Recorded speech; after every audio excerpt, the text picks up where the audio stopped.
Welcome to Book Summary Podcast, your gateway to personal transformation. Each episode delivers big ideas from the world's most impactful books on mindset, productivity, and success, all in just a few minutes. Ready to turn knowledge into action? Let's get started. Have you ever had one of those mornings, like you know the exact kind I'm talking about? Oh, absolutely. You wake up, and before your feet have even touched the floor, your shoulders are already just pulled right up to your ears. Yeah, you're carrying that vague, heavy sense of dread. Exactly. Anticipating the stress of the day before the sun is even fully up. So you walk into the kitchen, you're trying to just get through the motions, and you accidentally drop your coffee cup. Oh, no. Right. It shatters everywhere. And in that precise moment, it doesn't just feel like a clumsy mistake. It feels like the universe is actively, intentionally out to get you. It feels entirely personal. It really does. Yeah. Have you ever wondered why a passing comment from a coworker or an unreturned text message or a tiny mistake like dropping a mug can completely derail your emotional state for an entire week? It's an incredibly visceral, common experience. Yet, when we are standing there in the kitchen looking at the broken ceramic, we feel entirely isolated in that feeling. We genuinely think we might be losing our minds. Right. We ask ourselves why we can't just brush things off like everyone else seems to be able to do. We look around and think, why does the world feel so much heavier to me than it does to them? Which is exactly the question we are answering today. Welcome to this custom-tailored deep dive. If you're listening, we know you, the learner, are probably juggling a million things, looking for a way to navigate this overwhelming world. We are thrilled you're here with us. We really are.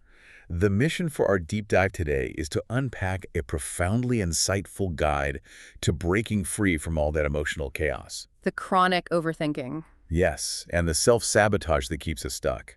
Our entire conversation is drawn from the insights, research, and strategies outlined in the book, Stop Letting Everything Affect You, by Daniel Chidiac. It's such a fantastic source. It is. And to start us off, the core premise of this source material is so liberating. The author frames this hyperreactivity, this frustrating tendency to let absolutely everything get under your skin, not as a fundamental flaw in your character. Which is huge. Right? It is not some permanent, unchangeable aspect of your personality. It is a learned pattern. That distinction is the crucial starting point for any real change. If you view your emotional reactivity as a permanent, fixed character trait, you completely strip yourself of your own agency. You leave yourself zero room for growth. Exactly. Validating that this is a learned behavior, a mechanism your brain adopted at some point to protect you, changes the entire landscape. And I think it's important to state up front, the goal of our discussion today isn't to figure out how to become an emotionless robot. Thank goodness. Right. We aren't aiming for numbness. The objective is to learn how to consciously control where your limited energy goes, how to fiercely protect your peace, and how to become truly unbothered without becoming cold, cynical, or apathetic. I'm so glad you clarified that, because I think a lot of people, they associate being unbothered with just not caring about anyone. Yeah, like you're just icing people out. Exactly. But the source points out that some of us really are just biologically wired to feel things more intensely from the moment we are born. It's not just in our heads. There's this fascinating concept the author highlights called the 20% rule. Yes, and to understand that rule, we have to look at the groundbreaking clinical research conducted by Dr. Elaine back in 1997. She introduced the psychological concept of highly sensitive people, or HSPs. I've heard that term thrown around a lot lately. It's become popular, but her research is the foundation. It demonstrated that approximately 20% of the human population is quite literally born with a more reactive, finely tuned central nervous system. So it's a physical difference. It's not a metaphor. Their brains physically process sensory input, environmental shifts, and emotional cues much more deeply and thoroughly than the other 80% of the population. So if you are someone who walks into a room and immediately absorbs the mood, like you can instantly tell if two people were just arguing before you walked in, that's not you being overly dramatic. Not at all. It is a biological reality. If you fall into that 20%, you essentially have an emotional radar that is permanently switched on. Just constantly scanning. Constantly sweeping your environment, picking up subtle microexpressions, shifts in tone, atmospheric tension that the vast majority of people are completely oblivious to. Your nervous system is working overtime just to process the baseline data of a normal social interaction. I love that radar analogy because it Yep. validates the experience so perfectly. But honestly, having a radar that never turns off sounds completely exhausting. It is exhausting. It explains why highly sensitive people often need to just go sit in a dark room after a party. And it brings up this incredible quote from the text that really stopped me in my tracks. It says, "The problem with being empathetic is that you even feel sorry for people who hurt you." Man, that quote perfectly captures the devastating double-edged sword of high empathy. It really does. Because your radar is so sensitive, you don't just see someone's bad behavior. You immediately perceive the underlying trauma, the insecurity, or the pain that is driving their bad behavior. You see right through the anger to the hurt underneath. And because you understand their brokenness so intimately, you end up excusing their toxicity toward you. You absorb their chaotic emotions as if they were your own responsibility to fix. Which is a heavy burden to carry. It is. But here is the biological bottleneck. There is a hard limit to how much emotional and sensory data your brain can actively process at any given moment. Right. This brings us to a foundational concept in cognitive psychology known as cognitive load theory, which was originally developed by John Sweller in 1998. Okay, I want to spend some time on this because Sweller's theory really unlocked something for me. The idea is that our brains have a strict, non-negotiable limit on how much information they can hold and process in our working memory at one time. Exactly. Working memory is a finite resource. To explain how this translates to our emotions, the author uses this brilliant, messy room analogy. Let's paint the picture. Imagine your bedroom is just covered in physical clutter. Clothes everywhere. Yeah, scattered across the floor, towering piles of unfolded laundry on the chair, random mail and charging cables covering your nightstand. We've all been there. We have. You might tolerate living like that for a few days. You walk in after work, you sigh, but you manage to step over the mess and get into bed. But then, one random Tuesday, you walk into that exact same room, and it triggers this immense, overwhelming wave of tension. You just want to scream. Yes. Why did it suddenly become unbearable on Tuesday when it was fine on Monday? The author suggests it's because your brain is subconsciously processing all of that visual clutter on top of whatever else you're dealing with in your life. And that visual clutter is demanding cognitive resources. Every single item out of place in that room is a micro decision your brain is putting off. Should I fold that? Should I throw that away? Exactly. Sweller's research shows that working memory is incredibly fragile. When we map the messy room analogy onto our internal mental state, the implications are huge. The messy room is your mind. When your mental space is cluttered with unresolved stress from an argument, endless looping to-do lists, anxieties about the economy, and the emotional baggage you just absorbed from a complaining coworker, your cognitive load is absolutely maxed out. It's completely full. Your brain is operating at 99% capacity just to maintain a functional baseline. So when you're at 99% capacity and you drop your phone, or someone cuts you off in traffic, The system crashes. Yeah. The dropped phone isn't a crisis in a vacuum. But to a brain that has no working memory left, that tiny inconvenience is the final 1% that pushes the entire system into overload. it feels insurmountable. Because, neurologically speaking, your brain cannot process one more input.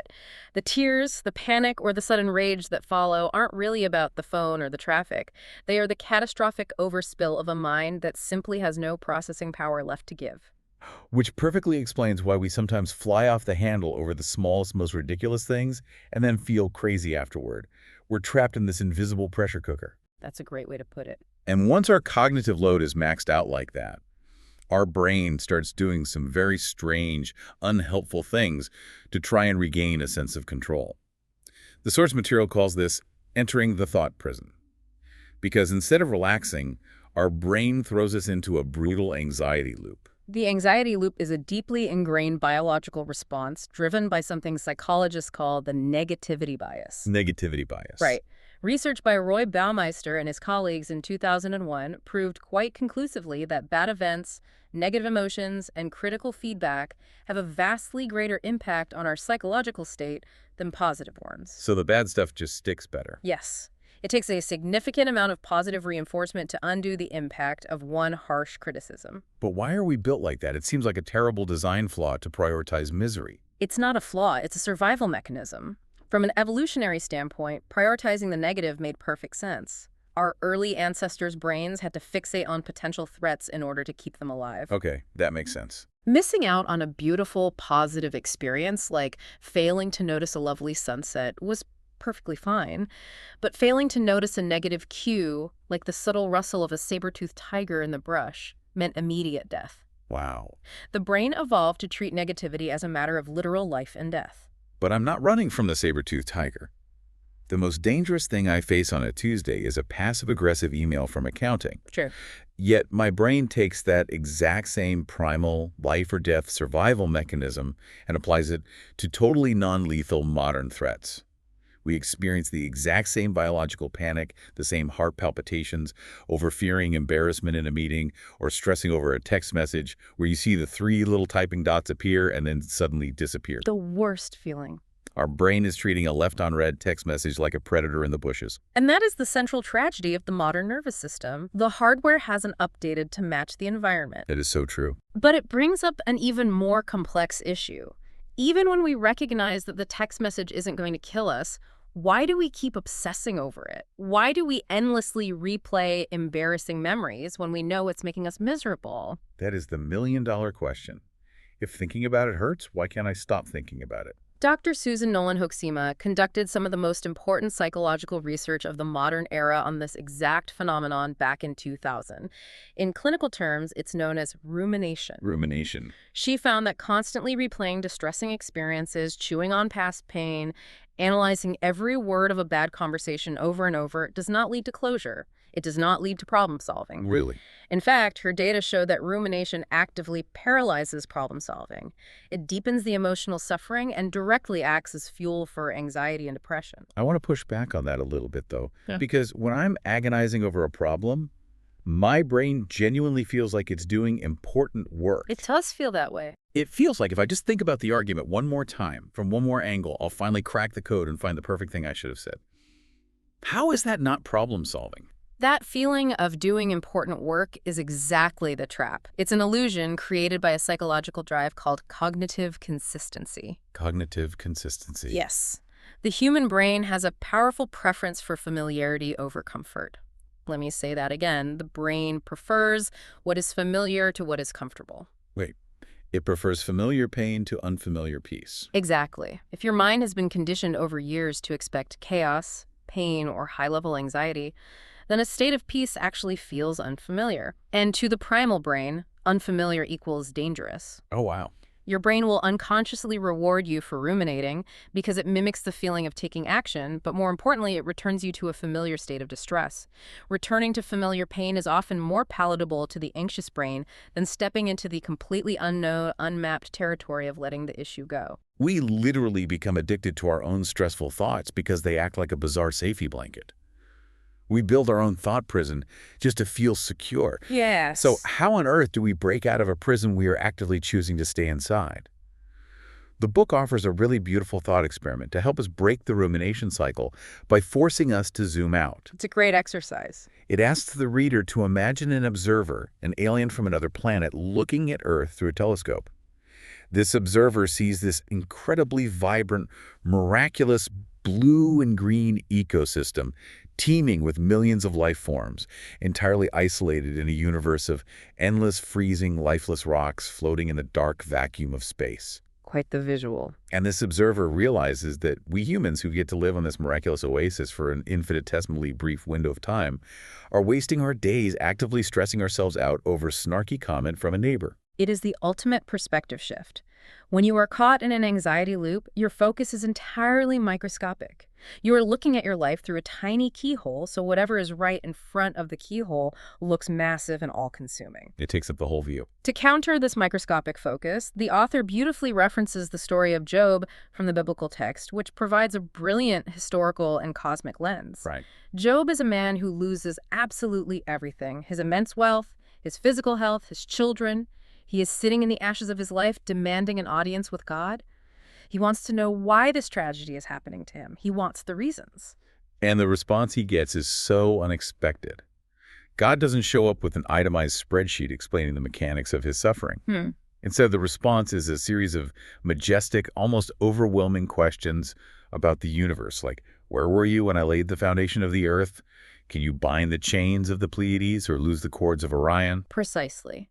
The response purposefully points to the unfathomable, terrifying complexity of the universe.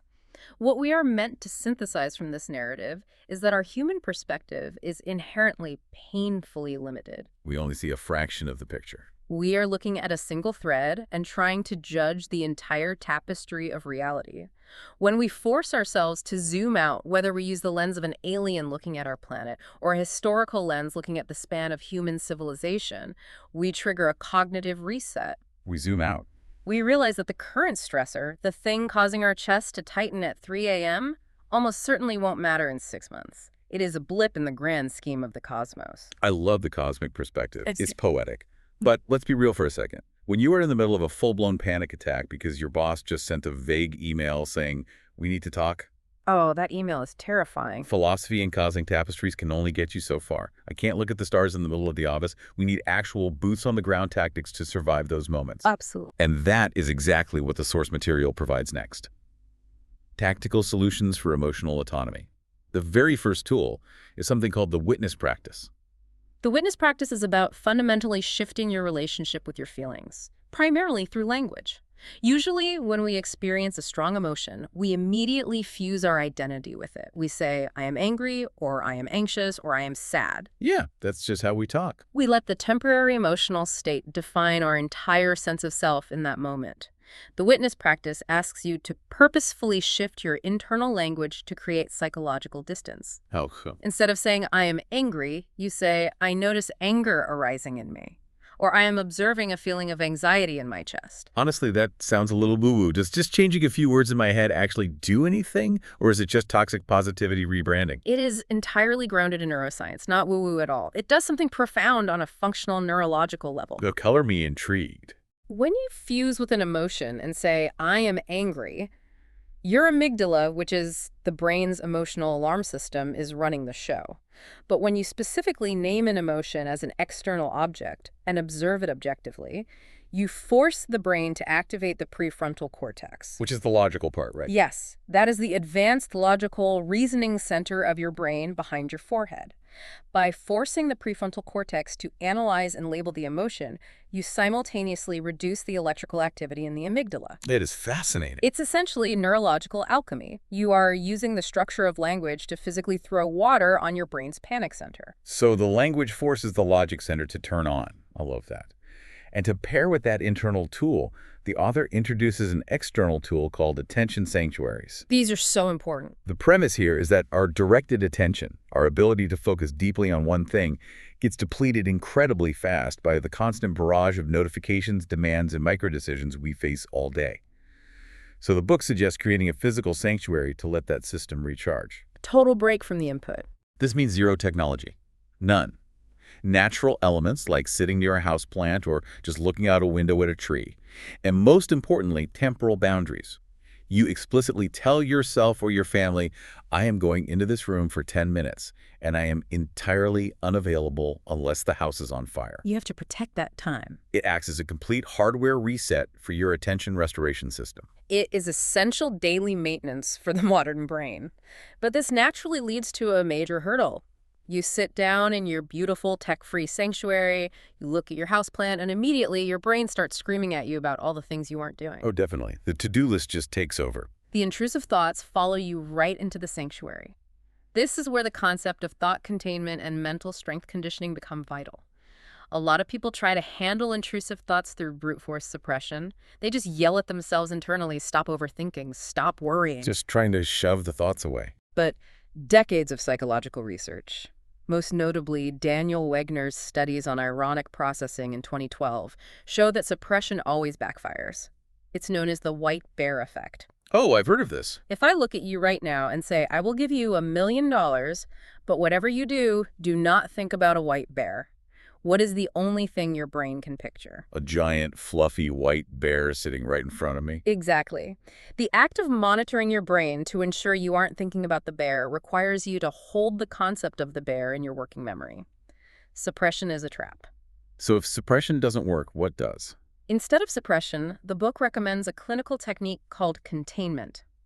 You create a daily worry time. You carve out a dedicated 15 to 20-minute window in your afternoon schedule. Like scheduling an appointment for your anxiety. Precisely. When an anxious thought about your finances pops up at 10 a.m., you don't fight it, but you also don't let it hijack your morning. You jot it down on a piece of paper and gently tell your brain, I acknowledge this concern, it is valid, and we are going to dive deep into it at 4 p.m. during worry time. It gives the brain the validation it is desperately seeking without letting it ruin your day. You're essentially putting the thought in a waiting room. That's a great analogy. But what if the thought refuses to sit in the waiting room? What if you are stuck in a really severe obsessive loop? For that, the author references Dr. Jeffrey Schwartz's 4-step protocol. This was originally designed for patients with severe obsessive-compulsive disorder, so this is hardcore mental conditioning. It is incredibly effective. Step 1 is relabel. You call the thought what it is. I am not having a crisis. This is just my brain ruminating. Step 2 is reattribute. This is a biological brain glitch causing a false alarm, not reality. Identifying the glitch. Right. Step 3 is refocus. You immediately force yourself to do something else that requires active attention, like doing a crossword puzzle or counting backwards from 100 by 7s. And finally, step 4 is revalue. This thought has no power and isn't helpful to me. The clinical outcomes of Dr. Schwartz's research are staggering. He used brain imaging to show that patients who regularly practiced these 4 steps didn't just feel better subjectively. They actually cause physical changes in the brain's neural pathways. They change the physical brain. Yes. Specifically, they altered the activity in the caudate nucleus. Wait, what is the caudate nucleus? Think of the caudate nucleus as the brain's automatic gear shifter. When it works normally, it allows you to shift smoothly from one thought to the next. In people prone to overthinking or OCD, the gear shifter gets stuck, causing thoughts to loop endlessly. Okay, I can picture that. By practicing the 4-step protocol, you are physically unsticking the gear shifter. You are literally rewiring your brain's hardware by changing the software program you run. I love that. You can pair that protocol with the thought diffusion exercise mentioned in the sources. You close your eyes and visualize your anxious thoughts as nothing more than text scrolling across a digital billboard. You don't try to stop the text, you just watch it scroll off the screen. Just observing. But I have to say, my absolute favorite tactical solution in the book, and the one that initially sounds completely unhinged, is the counterintuitive thank you method. Yes. This brings us to the famous axiom from psychoanalyst Carl Jung. What you resist persists. If you fight your anxiety, you give it something to push back against. You feed it energy. You're just giving it more power. The author proposes a radical alternative to resistance, literally thanking your anxiety.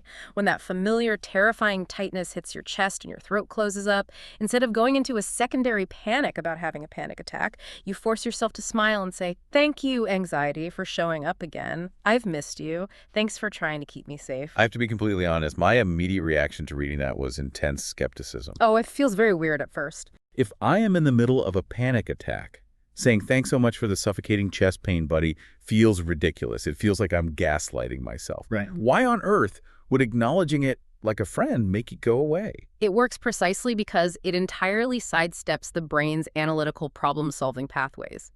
When you fight anxiety, you trigger the fight or flight response, which pumps more cortisol and adrenaline into your system. You're just throwing gas on the fire. Exactly. Yeah. But research from UC Berkeley's Greater Good Science Center shows that genuine or even simulated gratitude practices trigger positive neural circuitry.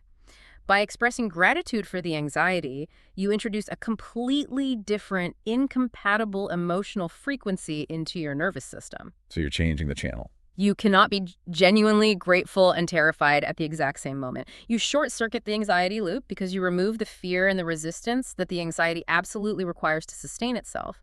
You disarm the alarm system not by cutting the wires, but by agreeing with it until it turns itself off.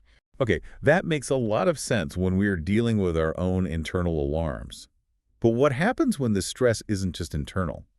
A massive amount of our daily anxiety comes from dealing with the unpredictable, chaotic outside world. The external factors. This brings us to the next massive concept: the illusion of control and the sting of rejection. The author makes a compelling argument that the vast majority of human stress doesn't come from the actual events happening to us, but from the sheer terror of realizing we are not in control of those events. To illustrate how vital the feeling of control is to human survival, The book highlights a landmark 1976 psychological study conducted by Ellen Langer and Judith Rodin. It took place in a nursing home. This study blew my mind. It's a classic for a reason. They took the elderly residents and divided them into two groups. The first group was given a few very small, seemingly insignificant choices. They were allowed to pick out a houseplant to keep in their room, and they were told they were responsible for watering it. They were also allowed to choose which night of the week they wanted to attend the movie screening. Tiny choices. Very tiny. The second group was treated with standard care. The nurses brought them plants but told the residents the staff would water them. The nurses scheduled the movie nights for them. This second group had all their needs met, but they had zero autonomy. And the results were staggering. It wasn't just that the first group reported being in a better mood. The residents who were given just those tiny bits of control, a plant, and a movie choice, were measurably healthier, more active, and actually lived significantly longer than the group with no control. It is a profound finding. If we extrapolate this to our daily lives, it perfectly validates psychologist Julian Rotter's concept of the locus of control. Stress is rarely about the objective severity of the reality you are facing. Stress is profoundly tied to how much influence you believe you have over that reality. So it's about our perception of control. Yes, when we feel utterly powerless, when our locus of control is entirely external, our stress hormones skyrocket and our health deteriorates. And arguably, nothing makes a human being feel more powerless than being rejected.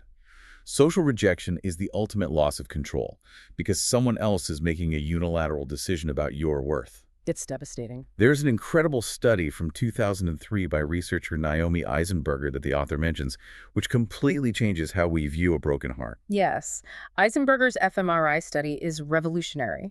She placed subjects in a brain scanner and created a scenario where they were slowly, deliberately excluded and rejected from a virtual game by other players. That sounds awful. It was designed to trigger that feeling, and she found that when people experience social rejection, the exact same regions of the brain physically light up as when they experience literal physical injury. Specifically, the dorsal anterior cingulate cortex, the DACC, and the anterior insula. Can you translate those brain regions for us? What do they actually do? Think of the anterior insula and the DACC as the brain's fire alarm for physical damage. It is the exact same alarm bell that rings violently when you accidentally touch a hot stove or break your arm. So the brain doesn't know the difference. The brain does not distinguish between a physical wound and a social wound. Rejection literally neurologically hurts.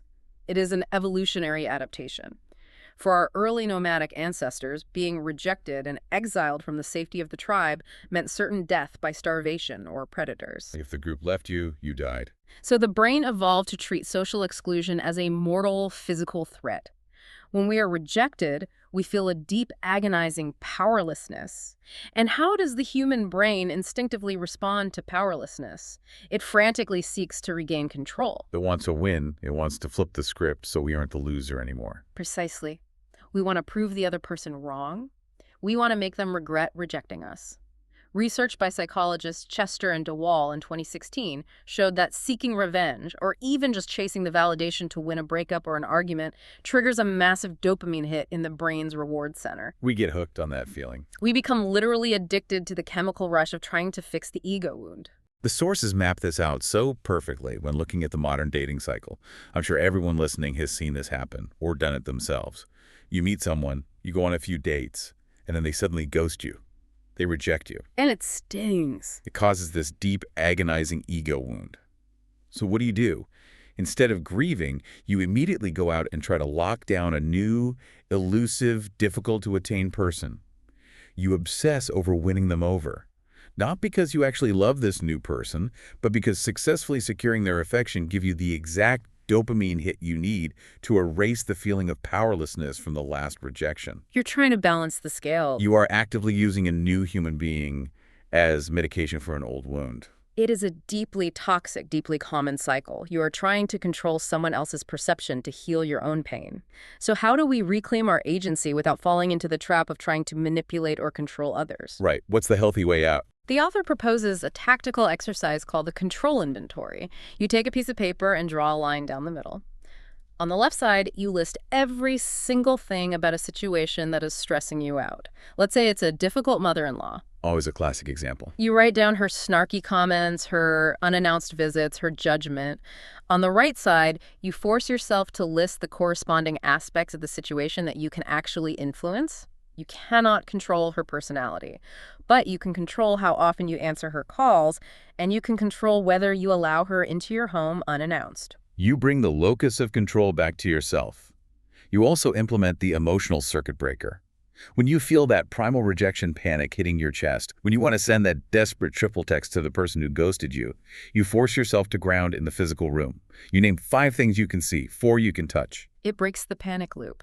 You let your prefrontal cortex come back online before you act. And then, fundamentally, you shift your entire life architecture from avoidance goals to approach goals. That concept is rooted in Elliott and Thrash's 2002 research on motivation. Most people build their lives around avoidance goals. They are running away from what they fear. Playing it safe. They take a safe job to avoid failure. They stay quiet in relationships to avoid rejection. The alternative is the approach goal. You move toward what you deeply value. You build a life aligned with your core principles, regardless of the risk. Moving towards something instead of away. When you are relentlessly moving toward a meaningful goal, external rejection loses its catastrophic power. Why? Because your sense of validation is being generated by your own forward momentum and integrity, not by someone else's fleeting approval. That is a massive paradigm shift. You become the source of your own validation, and moving toward what you value naturally brings us to one of the heaviest, most difficult parts of the source material: the hidden cost of carrying others, boundaries, and the guilt trap. This is a tough one for sensitive people. The author points out something really tragic about deeply feeling people. They don't just feel their own emotions. They operate like emotional sponges, constantly absorbing the stress, the drama, and the problems of everyone around them. Which is incredibly dangerous to their physical health. This brings us to Dr. Charles Figley's 2002 research on a phenomenon called compassion fatigue. Figley studied caregivers, nurses, and highly empathetic people. People whose job it is to care. He found that when you continuously absorb the pain, trauma, and chronic stress of others, your nervous system cannot differentiate between their stress and your own. Your body reacts exactly as if you are the one under constant threat. That sounds exhausting. Over time, this chronic emotional caretaking leads to secondary traumatic stress. The symptoms functionally mirror PTSD. Profound emotional exhaustion, physical illness, sudden detachment, and a complete breakdown of the immune system. It is so insidious because society actively praises us for this behavior. We're called selfless, loyal, and a good friend. So we keep giving and giving to these entirely one-sided relationships where the other person just takes. They treat us like a free therapist. And we let them. And they do it because we've set the precedent that they don't have to put in any effort. We've taught them that no matter what, we will always carry the emotional load. So the question the author poses is, why is it so incredibly hard for us to just walk away from these parasitical dynamics? There are 2 massive psychological hurdles keeping us trapped: the sunk cost fallacy and a deep-seated, misplaced sense of guilt. The sunk cost fallacy is a cognitive bias originally identified in economics, but it applies perfectly to relationships. Like holding on to a bad stock. It is the irrational refusal to abandon a toxic situation simply because we have already invested so much time, love, and energy into it. We look at a bad friendship and think, I've been friends with them since college. If I leave now, the last 10 years of my life were a complete waste. So we stay for another 10 years, wasting even more time. And then there's the guilt trap. We convince ourselves that we hold the magic key to their healing. We think, if I just love them hard enough, if I am just patient enough, they will finally realize their potential and change. Which is a beautiful, tragic fantasy that directly contradicts the established science of human behavior. Look at the stages of change model developed by psychologists Prochaska and DiClemente in 1983. Their clinical research emphatically proved that human beings only implement lasting change via internal motivation. They have to want it. You cannot love someone into changing. You cannot sacrifice enough of your own sanity to magically make someone else heal their trauma. Knowing that logically is one thing, but the guilt still physically eats us alive when we try to set a boundary and say no. Why does saying a simple 2-letter word feel like I'm committing a crime? To understand that intense guilt, we have to look back at John Bowlby's attachment theory from 1988. The guilt you feel is likely a survival mechanism learned in childhood. Oh, back to childhood. Always. If you grew up in a family environment where setting a limit, expressing a personal need, or saying no resulted in you being punished, given the silent treatment, or emotionally abandoned by your caregivers, your developing brain mapped a terrifying association. It learned that setting a boundary equals rejection, and for a child, rejection equals danger. Literal survival. So now, as an adult, even when you know a boundary is healthy, the act of setting it triggers a literal biological fear response in your body. It feels life-threatening because your inner child still believes it is. That is heartbreaking, but also so validating. It's not that I'm weak. My brain is just trying to keep me safe based on old rules. So how do we rewrite the rules? The sources provide some fantastic, highly practical tools for boundary setting. The first is a visualization technique called the compassionate container. I found this one really helpful. Let's say your friend calls you to dump all their emotional garbage about their terrible boss onto you for the 5th time this week. Instead of absorbing their frustration into your own chest like a sponge, you use visualization. You picture their chaotic emotions as dark water pouring out of them. But instead of letting it soak into you, you mentally build a beautiful, sturdy container to hold that water. So you're catching it, not absorbing it. You can look at the container, you can honor it, you can offer verbal support to your friend, but the water stays in the jar. It does not enter your physical body. It is a profound exercise in compassionate detachment.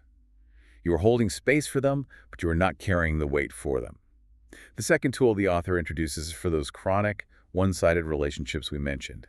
It's called the reciprocity reset. This is a powerful test. You quietly commit to a 7 to 14 day giving fast. You don't announce it, you just do it. Yep. You stop initiating the text messages. You stop offering unsolicited advice. You stop planning the get-togethers. You stop over-functioning to keep the relationship afloat. You just pull your energy back, fold your hands, and observe. Yeah, you just wait and see. Exactly. You become a neutral observer, and you see what happens. Does the other person step up and reach out? Or does the relationship completely evaporate into thin air the moment you stop doing 100% of the heavy lifting? If it evaporates, you have your painful but necessary answer. And finally, when you do need to explicitly set a boundary, the author highly recommends utilizing the minimal explanation policy. This is crucial. I love this one so much because I am notoriously guilty of the alternative.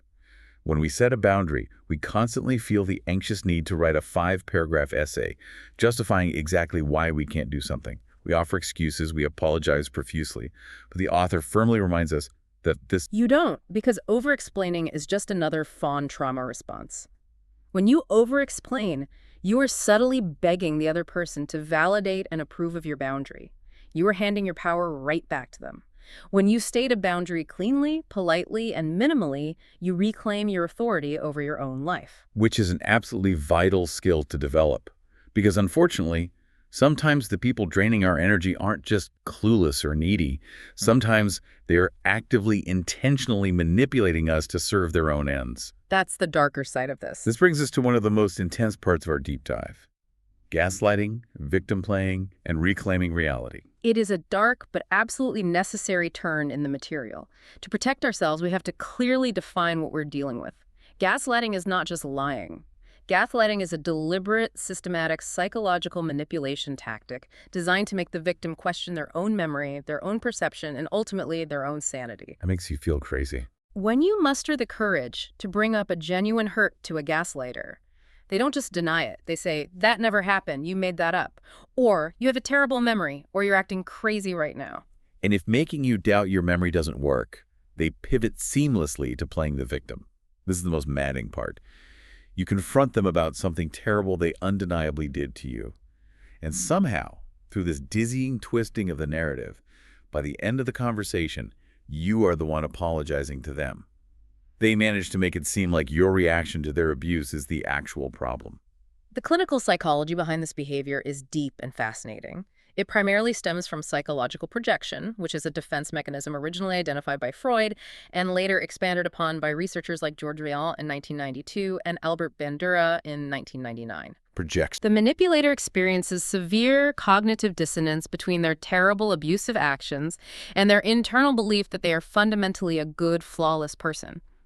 To resolve this intense psychological discomfort, they unconsciously take their own toxic traits and project them onto you. So they flip it onto you to protect their ego. By casting themselves as the wounded victim, they protect their fragile, grandiose self-image. And here is the truly sinister part. They weaponize your own high empathy against you. They know you care, they know you have a soft heart, so they perform vulnerability and tears to make you back down and apologize. So how do you escape this? Because walking away from a skilled manipulator is notoriously difficult. Every time you try to leave, they seem to suck you right back in. What is actually happening there? It requires understanding a behavioral psychology concept called the extinction burst. Think about a vending machine. If you put $1 in and press the button and nothing comes out, you don't just immediately shrug and walk away. You press the button harder. You hit the side of the machine. You try to force it to work. You escalate your behavior because the machine is supposed to give you a reward. When dealing with a manipulator, your compliance and your energy are the reward. When you stop giving it to them, when you set a hard boundary and try to walk away, the manipulative behavior doesn't just quietly stop. It temporarily, violently intensifies. They realize you're actually pulling away. The manipulator will suddenly panic. They'll become the perfect partner or friend. They will cry, apologize, bring lavish gifts, swear they're going to therapy. They create an extinction burst of overwhelmingly positive behavior to rehook you. But the data shows that the moment you drop your guard and reattach, they immediately revert to the abuse. To survive that extinction burst without getting sucked back in, the sources offer a tool called the Reality Preservation Protocol. When you are dealing with a gaslighter for months or years, your memory gets genuinely distorted. You lose your grip on the truth. So you start a private journal. Documentation is key. You document what happened, exactly what was said, the date and the time. You do not do this so you can proudly show it to the manipulator in an argument to prove them wrong. They won't care about your proof. They will just say you're crazy for keeping a journal. You do it entirely to anchor your own sanity. When they tell you it didn't happen, you look at your own handwriting to remind yourself that it did. It grounds you in objective reality. And when you are contemplating finally leaving the dynamic for good, you use the point of no return exercise. You sit down in a quiet room and ask yourself one brutally honest, terrifying question. If this exact pattern of behavior, the lying, the victim playing, the drama continues for exactly 5 more years, am I willing to live with it? That cuts right through the fog. It removes the fantasy of who they could be if they just changed and forces you to look at the cold reality of their consistency. And when your gut screams no, you walk away. But here is the profound tragedy that no one warns you about. Even when you successfully walk away from a toxic person, it still hurts immensely. Which brings us to the next phase of the journey, the grief of growth in the empty space. This is a profoundly misunderstood type of sorrow. People assume that leaving a toxic situation brings immediate joy and relief. But often, it brings immense grief. It is the mourning of outgrown relationships. You aren't just mourning the loss of the manipulator, you are often mourning the collateral damage. You mourn the old friends, colleagues, or family members who simply cannot understand or tolerate the new, boundaried, healthier version of you. The sources describe it beautifully. It is this silent, heavy sadness of realizing you are speaking a language of healing and boundaries that your old friends simply do not understand. You aren't abandoning them out of malice, you're just evolving past the dynamic you used to share. Evolution requires leaving some things behind. To illustrate this, the author uses the metaphor of the butterfly. We all know the story, but the biology is wild. When a caterpillar spins a chrysalis, it doesn't just chill in there and slowly sprout wings. It enters what biologists call the imaginal stage, where the caterpillar literally digests itself. It dissolves completely into biological soup, pure, unformed, chaotic potential before those cells reconstitute to form a butterfly. And that biological soup, that stage of complete structural dissolution, is exactly what Carl Jung referred to as the creative void. The author refers to it as the empty space. Let's map this onto the listener's life. When you finally stop people-pleasing, when you stop agonizing over every text, when you drop the toxic friends who consumed all your weekends, suddenly your life is very, very quiet. Too quiet, almost. Your phone isn't ringing with crises to solve, and instead of feeling peaceful, the terrifying realization hits you. Who am I without my anxiety? Who am I without my chronic over-explaining? Who am I if I am not the fixer in these dramatic relationships? It's complete identity discontinuity. The old version of you is gone, and the new version of you hasn't fully formed yet. You are the soup in the chrysalis. It is a profoundly disorienting, lonely space to inhabit. And because the human brain hates the unfamiliar, most people panic in the empty space. They run right back to their old toxic habits and abusive friends just to feel a sense of familiar identity. But the expert advice here is to hold the line. First, realize that your old anxious self wasn't a mistake or flaw. It served a purpose. It was a brilliant protective shell that helped you survive your childhood and your past trauma. You don't hate the old self, you thank it for keeping you alive. And then you practice emergent identity cultivation. And a key, actionable part of cultivating that new identity is utilizing a physical concept called interoception. This is such a cool biological tool. Instead of trying to use your logic to think your way into your new identity because your brain is prone to overthinking, you start listening to the physical sensations of your body. The body knows. When you are faced with a choice, like whether to accept a dinner invitation from a borderline toxic acquaintance, you pause and check your body's subtle cues. Does the thought of saying yes make your chest feel expansive, light, and relaxed? Or does it make your stomach contract, your jaw clench, and your shoulders tighten? You use the physical body as an internal compass to navigate this uncharted territory. Because the physical body rarely lies. The nervous system knows what is safe and what is draining. The mind, on the other hand, specifically the ego, lies to us constantly. The ego will invent 100 logical reasons why you should go to that miserable dinner, which provides a perfect transition to our next critical topic: the ego, forgiveness, and debunking the myth of happiness. Let's talk about the ego's silent, sneaky trickery. The author shares a really relatable personal anecdote about snowboarding to expose how the ego operates. He's 16 years old. It's his very first time on the snow. He falls down 100 times. He's freezing. He's bruised. And eventually he just sits in the snow, looks at his brother, and says, "I quit. I can't do this." He hits the wall. He feels totally, hopelessly stuck. He is convinced he physically lacks the capacity to snowboard.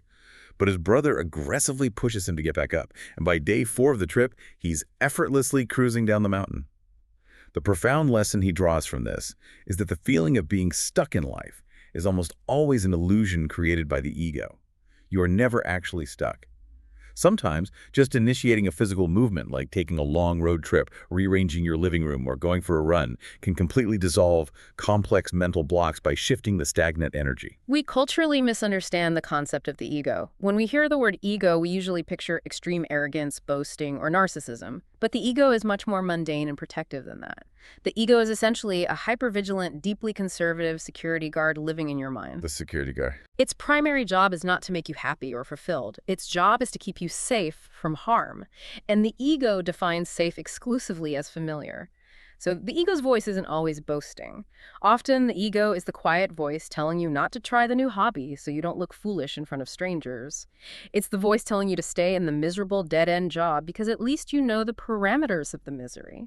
The ego intentionally keeps your life small to protect you from the pain of failure, rejection, or embarrassment. Which is why we have to recognize that voice for what it is, thank it for its concern, and then push past it anyway. But what about the pain we're carrying that we didn't cause? What about the wounds inflicted by others? The source material takes a radically refreshing, almost controversial take on the concept of forgiveness. Society rams this idea down our throats from the time we are children that you must forgive everyone who has ever hurt you in order to find inner peace. We are told to be the bigger person. The author calls out this toxic positivity and states clearly, you do not have to forgive someone to heal from what they did to you. It is a vital, life-saving reframe for trauma survivors. To explain why forced forgiveness is flawed, the author compares emotional trauma to a severe physical cut on your body. If you get slashed across the arm with a knife, your body's immune system doesn't sit around waiting to officially forgive the knife before it starts clotting the blood, fighting off infection, and building new scar tissue. That makes so much sense. Physical healing is an internal biological process. It requires cleaning the wound, protecting it from further harm, and giving it time. It absolutely does not require pardoning the weapon or the person wielding it. Exactly. Forced, premature forgiveness is actually harmful to the victim.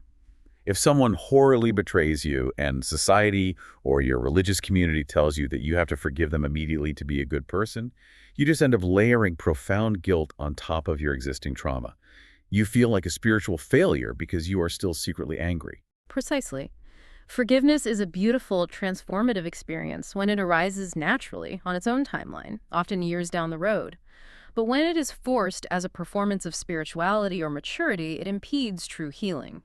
True healing is about accepting the reality of what happened, grieving the loss, and moving forward with your life, with or without ever granting absolution to the perpetrator. And realizing that you don't have to force forgiveness ties perfectly into debunking another massive cultural illusion, the myth of constant happiness. We live in a world largely driven by social media that is utterly obsessed with perpetual, unyielding joy. We are sold the idea that if we aren't happy and fulfilled 24/7, we are somehow failing at the game of life. We think we need to be fixed. But the source material argues that this obsession is deeply flawed and biologically exhausting. Happiness is an emotion, and like all emotions, anger, sadness, fear, it is biologically designed to be transient. It is a passing weather system in the brain, meant to reward us temporarily for specific behaviors. The goal of a well-lived life shouldn't be constant happiness. The goal should be understanding, resilience, and acceptance. Like embracing the whole spectrum. Look at the natural world. A giant oak tree doesn't bloom with bright green leaves 365 days a year. It has vibrant seasons of growth, it has autumn seasons of shedding what is dead, and it has long, cold winter seasons of dormant rest. Human emotional lives are exactly the same. We need the ebbs and flows. The sorrow creates the depth required to appreciate the joy. When we stop violently demanding that we be happy all the time, we ironically relieve so much internal pressure that we find a much deeper, more sustainable sense of inner peace. You stop fighting the winter and just put on a coat. Which brings us to our final culminating reflection, the light and the gift of time. Because once you shed the ego's need for safety, once you clear out the toxic people, and once you let go of the unrealistic expectation of constant happiness, what is actually left? You wake up and realize how incredibly precious the time you have remaining actually is. To drive this point home, the author brings up the awe-inspiring life of Nelson Mandela. It is a staggering perspective shift that forces you to reevaluate your own timeline. Nelson Mandela spent 27 years locked inside a brutal prison cell. He went into that cell as a vibrant young man, and he did not walk out until he was 71 years old. A lifetime stolen. Unimaginable. And yet, despite that unimaginable loss of time and freedom, at age 75, he became the president of South Africa and completely transformed the destiny of an entire nation. The author asks the reader to pause and look at their own life. Imagine the last 27 years of your existence. Map it out. All the trips you took, the meals you ate, the heartbreaks you survived, the careers you started like C. Mandela spent that entire sprawling duration sitting in a concrete box. It gives you absolute chills to think about the sheer volume of time. And it prompts the ultimate, inescapable question for you, the learner, listening right now. What will you do with the next 27 years of your life? If Nelson Mandela could emerge from 27 years of darkness, bitterness, and isolation and still find the strength to change the world in his 70s, you cannot sit there and tell me it is too late for you. It's never too late. It is not too late for you to change careers. It is not too late to leave the bad marriage, to find true love, to learn a language, or to finally heal your anxiety. It is never, ever too late to begin again. To ground that massive, soaring realization into a practical daily habit, the book concludes with a powerful, centering morning ritual. We talked at the very beginning of the show about waking up with that familiar, heavy dread on your chest. The author's practice is designed to intercept that dread. When you wake up and feel the heaviness, you don't fight it, you acknowledge it. But before you look at your phone, before you let the demands of the world rush in, you physically place your hand over your own heart, feel it beating, and say out loud, "Thank you for another day of life." It is a deliberate, active choice to anchor the start of your day in profound gratitude before the stress can get its claws into your cognitive load. And it beautifully synthesizes the entire core message of Daniel Chidiac's work. Everything good, authentic, and kind that you put into the world will eventually return to you multiplied. Even the agonizing seasons, the brutal heartbreaks, the toxic relationships you had to claw your way out of, they were not mistakes. They were not wasted time. They were the exact necessary chisels needed to sculpt you into the resilient, boundary, deeply empathetic person you are becoming right now. What a journey this has been. Let's look back at the ground we've covered today. We started by validating your fundamental biology, recognizing that 20% of us are simply wired with a radar that feels things deeply, and understanding that when our mental messy room is full, a dropped coffee cup genuinely feels like a catastrophe. We learned how to identify the evolutionary trap of the anxiety loop and how to escape the addictive thought prison of rumination by zooming out to the vast cosmic perspective of the stars. We equipped you with highly tactical solutions using the witness practice to separate your core identity from passing emotions, building tech-free attention sanctuaries to rest your brain, and even using the counterintuitive tool of thanking your anxiety to completely short-circuit the panic response. We explored the illusion of control, how the sting of rejection mimics physical pain in the brain, and how it drives us to seek cheap dopamine hits through toxic dating cycles, ultimately learning to replace avoidance goals with approach goals. We tackled the incredibly heavy burden of carrying everyone else's emotions, defining compassion fatigue, and exploring why setting boundaries makes us feel like terrified children, thanks to our attachment styles. We practiced visualizing a compassionate container for other people's drama so it doesn't poison our own bodies. We stared down manipulators, unpacked the psychology of projection, learned how to document our reality to fight off gaslighting, and defined our ultimate point of no return. We navigated the profound, silent grief of outgrowing old relationships and the terrifying but absolutely necessary empty space of identity transition in the chrysalis. We called out the ego for keeping us small under the false guise of keeping us safe. We fiercely rejected the societal pressure of forced forgiveness, and we replaced the exhausting myth of constant happiness with the deep, enduring peace of honoring our own emotional winter seasons. And finally, we looked at the staggering reality of Nelson Mandela's 27 years to remind ourselves that it is never too late to reinvent our lives, grounding ourselves in a simple morning ritual of hand-on-heart gratitude. It is a truly comprehensive, life-altering roadmap, from emotional chaos to genuine emotional autonomy. And as we conclude our deep dive into the source material today, I want to leave you with one final provocative thought to mull over as you go about the rest of your day. If our ego's primary job is keeping us safe by keeping us small, and our society constantly demands that we perform a shallow, palatable version of happiness just to be acceptable to the people around us, what incredible, authentic, wildly powerful parts of your identity are currently trapped inside the chrysalis? What brilliance is just waiting for you to finally stop caring about what other people think so you can emerge? What an incredibly powerful question to end on. Thank you so much for joining us on this deep dive into the source material. We hope this expansive conversation has given you, the learner, the clinical tools, the perspective, and the raw courage to step fully into your own uncharted territory. Go out there, drop the heavy emotional baggage that was never yours to carry in the first place, and truly go and live.